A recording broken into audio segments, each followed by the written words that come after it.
Hey everyone, it's Thursday. Time for another haul video. I'm standing up because I want to show this hoodie off first. This is brand new. Look at that. That was actually found at Walmart. It's pretty cool to find a Child's Play hoodie at Walmart. But anyways, I got a kind of small stack. This is going to be a pretty quick video. I got some Steelbooks and some other stuff. So let's dive into it and see what I got. Alright, so we're going to start this off with Steelbooks because I'm really in the Steelbook mood. I'm going to post a link down below. I was in this cool tournament thing on Bob's Blu-ray channel on Okay, so we're going to start this off with Steelbooks. I'm really in the Steelbook mood. I was on this really cool tournament on Bob's Blu-ray's channel where he got 8 people together and we kind of battled on Steelbooks. It was a lot of fun. I'm going to put the link to the stream down below. Highly recommend checking it out. But right after the stream, the next day, literally, I went on Steelbook shopping. So here's some of the stuff I grabbed. First up, FYE. They had some good stuff there. Got this Pretty in Pink Steelbook, $13.99 used. So that's pretty cool. Love Pretty in Pink. I'm a big John Hughes fan. Love, all of his stuff. So that also follows up. I love Ferris Bueller's Day Off. This would be in my, top 25. I freaking love this movie. No idea why I didn't pick the Steelbook up beforehand. I would have paid $17.99, but even better, I paid $9.99. So that's cool. On that tournament stream, Sue pulled this Frozen, and no one else had it. I have it now. I found it there at FYE for $14.99. Great price on a Mondo one. I like the first Frozen. Yeah, Let It Go got beaten to the ground, played on the radio. But I enjoy the first movie. This artwork is by artist Tom Whalen. Love the guy. He does awesome artwork. So, yeah, that was a no-brainer. And then the last one for FYE is this awesome-looking Iron Giant. Love that one. Yeah, I actually went through, I was picking through, everything they had. FYE can sometimes have some gems. But some of the other stuff we picked up. Went to Best Buy. Picked up the Dark Tower, which now apparently didn't have a loose disc before, but now it apparently does. It was the last copy. I'll open that up probably after the stream, check if the disc is okay. But it's cool Steelbook.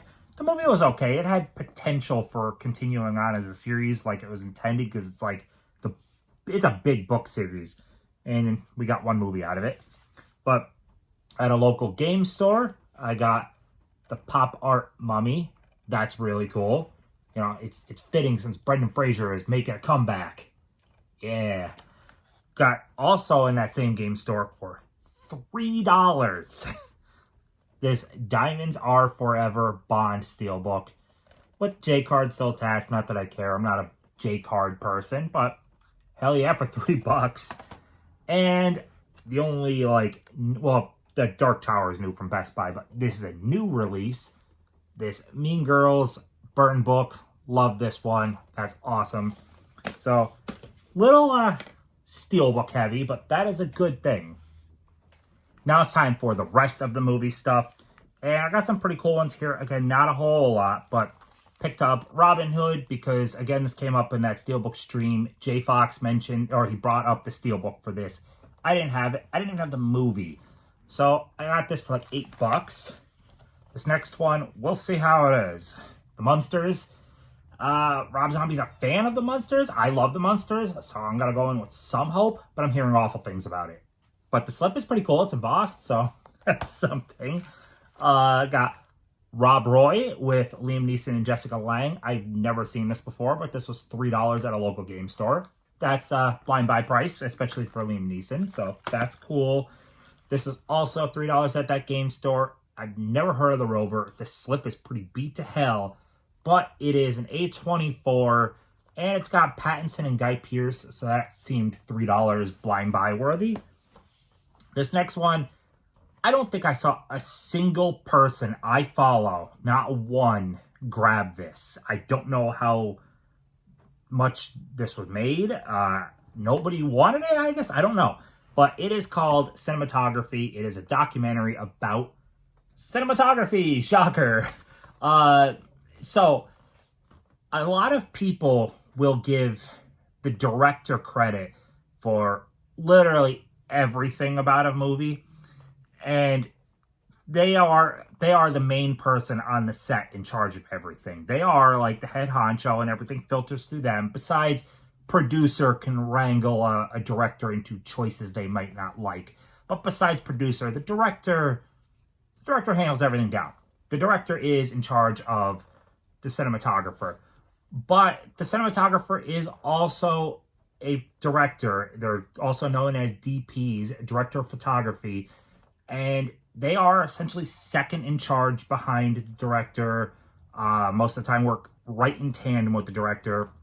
And they're the ones that are responsible for how the movie looks, how it feels. Those cool shots you see in movies, don't always just credit the director. The director will give the cinematographer their vision, but the cinematographer is the one that has to make that vision come to life. And what you see on the screen is responsible because of this person more than the director, if you get what I mean. Like, it's the director's vision, but the cinematographer has to be the one to pull it off, and they're the ones that handle the lighting and everything. Like, they have people behind under them that handle lighting, and they dictate to them. Like, basically, it goes director and cinematographer, and then they have a whole crew of people under them, and they will dictate the look of the movie. So, just kind of saying, like, this role matters a lot, and it doesn't feel like it gets quite the same love. So, I mean, it's vital to movies. So, I'm looking forward to checking this documentary out. Hopefully, it's really good. It's pretty short. It's only 82 minutes long. And, yeah, no one else grabbed this. So, this should be a good look into everything a cinematographer deals with. Maybe show some famous ones. I mean, Roger Deakins, I feel like, is the main one everyone thinks of cinematography. But, yeah, this should be good. Also picked up Funhouse and Real Genius 4Ks. These are pretty new. So, yeah, I haven't seen this since I was a child. This I have never seen. This was $20, which I felt was a good blind buy price for Scream Factory 4K.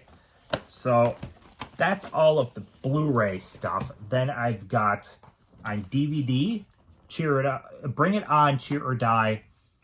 It was fine. Not good, not horrible. It was fine.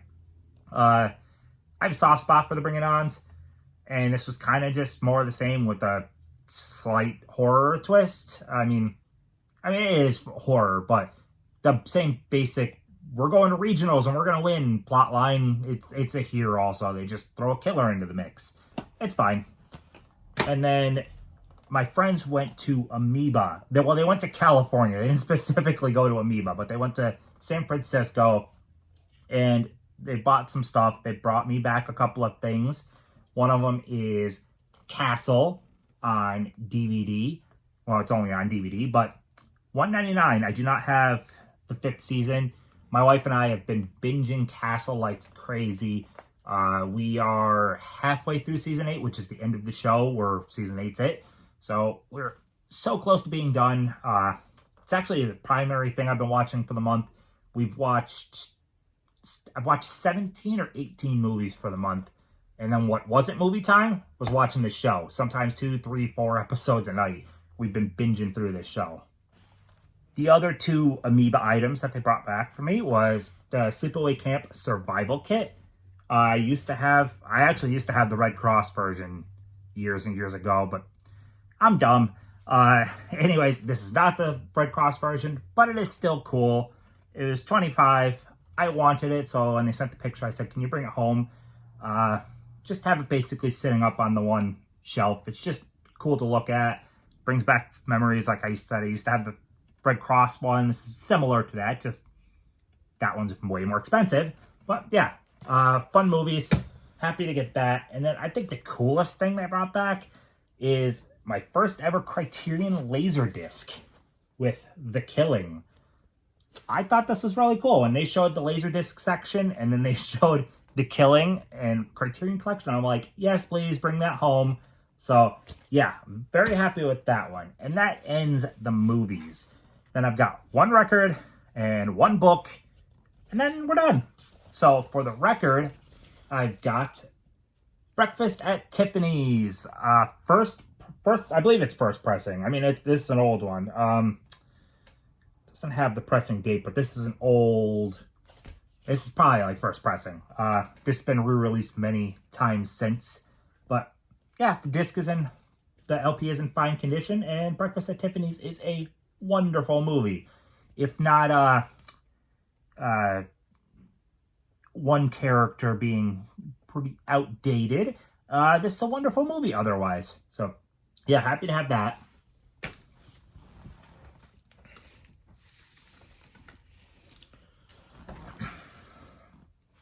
And the final item before we wrap this up is this book about makeup effects in movies. And I know books aren't what most of y'all care about, but you don't learn everything through special features and stuff on movies. There's a lot of stuff in books that you don't know otherwise. And there's cool stuff. So this is all about makeup in movies. And a lot of it will deal with horror, but it also deals with just like here, so there is for Maleficent. So basically anything with like major makeup work is in this. I mean, it's just really freaking cool. It's a cool book. I'm a big nerd with these like movie type books. So yeah, like $30 for this. But again, I'm a nerd with this type of stuff. So anyways, that is all I have for you. Not a particularly big haul, but some cool stuff. I've got some videos in the works that aren't hauls. The one is going to require your participation. So hopefully everyone is willing to join in on that. But that is all I got. Like, comment, subscribe, and I will see you in the next one.